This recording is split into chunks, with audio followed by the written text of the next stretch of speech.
Hey family, what's up? It's your boy Tony, and this is the 87th episode of Tone's Takes, and it is brought to you by the wonderful Kim Jong-un in his awesome glasses. I mean, isn't he just stylish? I would love to get me a pair of those awesome glasses. I gotta find out who designed these, because man, my man is styling on his recent trip to China, which I am just so thankful that he made that trip, and that it looks like we're actually going to have like good relations with North Korea. We're going to figure out how to denuclearize the country and actually be at peace with them, which is good because I'm about to present some bad news, unfortunately, but it has to be talked about, and I hate talking about it. Earlier this year I said, hey, it hasn't happened yet, but we didn't make it out of the first quarter without a brutal police shooting of a black man who was unarmed. But let me just pull up the video real quick. There were recent protests in Sacramento. If you haven't heard, Stephon Clark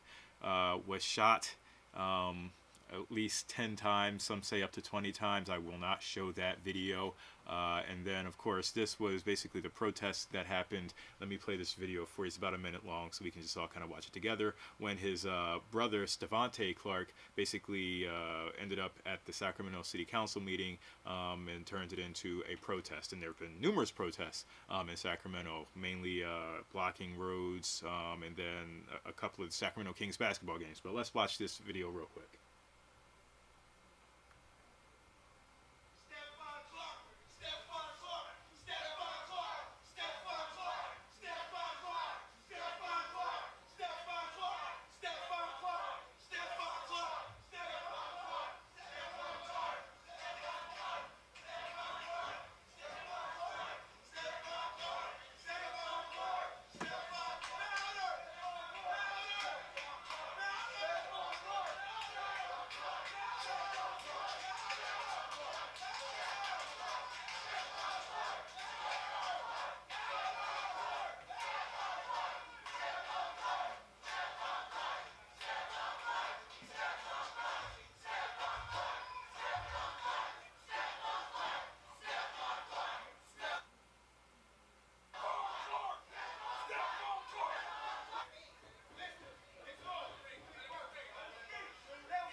Before I kick you all out of here. Get the window.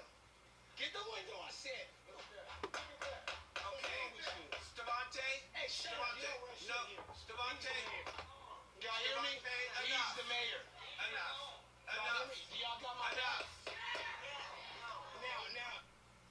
So I'll just pause it right there. So that again is Stephon Clark's brother, Stevante, and it's an interesting video to watch because obviously his brother, Stevante here, is visibly pissed at the death of his brother, seemingly unnecessary death where the cop shot at him again.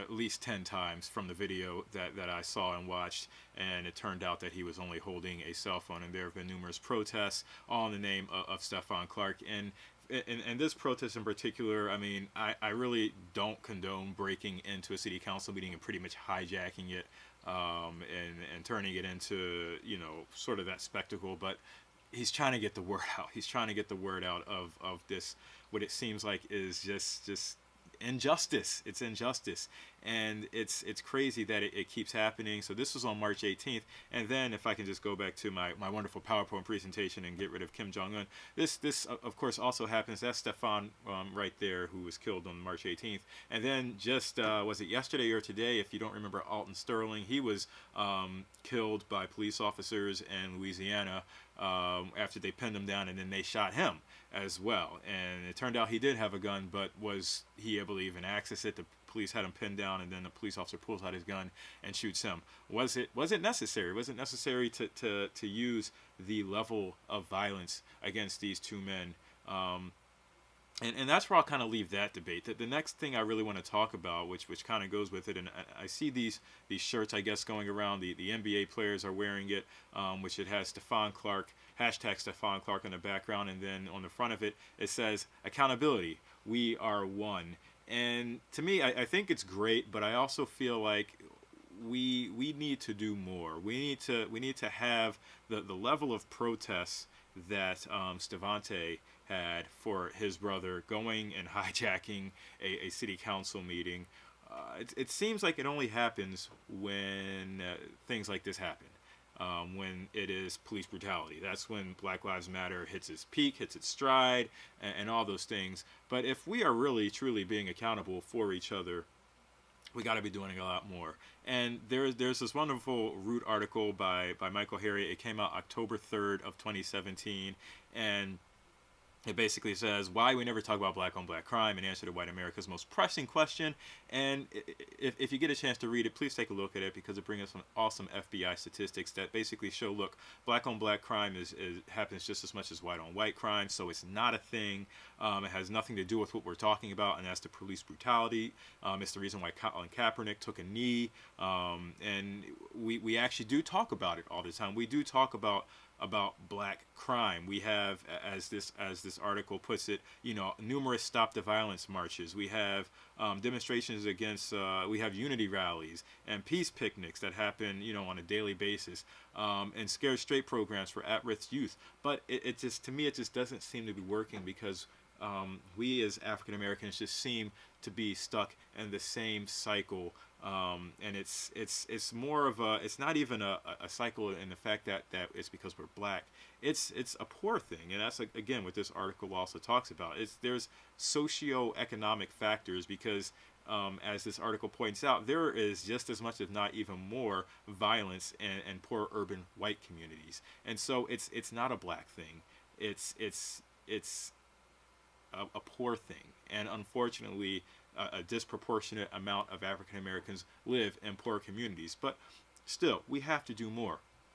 For Stephon Clark's situation, look, the police were called because someone was breaking into houses, and as video has suggested, there was a helicopter circling this young man as he was jumping fences, going from house to house to get to his grandmother's house. So the narrative that he was just, in his grandmom's backyard the entire time and then the police came, that's not true.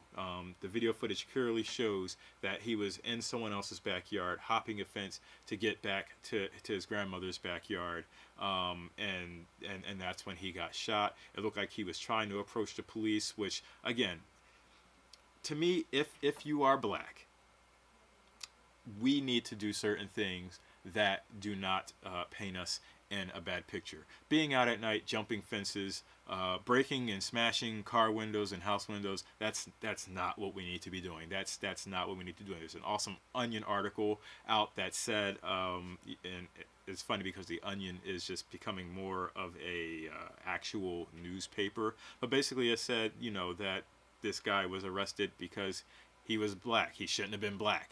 And that's unfortunate. You don't go out while you're black. It's unfortunate, but it's almost the truth. You really can't go out these days and wear your hoodie and wear things. We have to hold ourselves to a higher standard if we are to make sure that if these things do happen, there's absolutely nothing that anyone can say that he was in the wrong.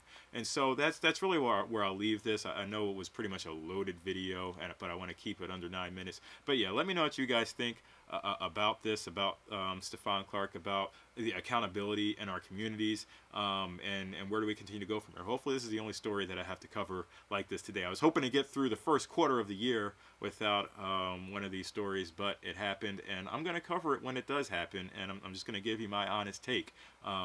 It shouldn't happen. The cops should not use this level of brutality, but we also have to be, as black people, more accountable before these things happen. We have to be more accountable in our communities to make sure that our brothers and our sisters don't find themselves in these sorts of situations. So that's all I have. I'm going to give this one back to my wonderful rapper Eminem, or at least his instrumental version of the song Believe. Thank you all for watching, and I will see you tomorrow.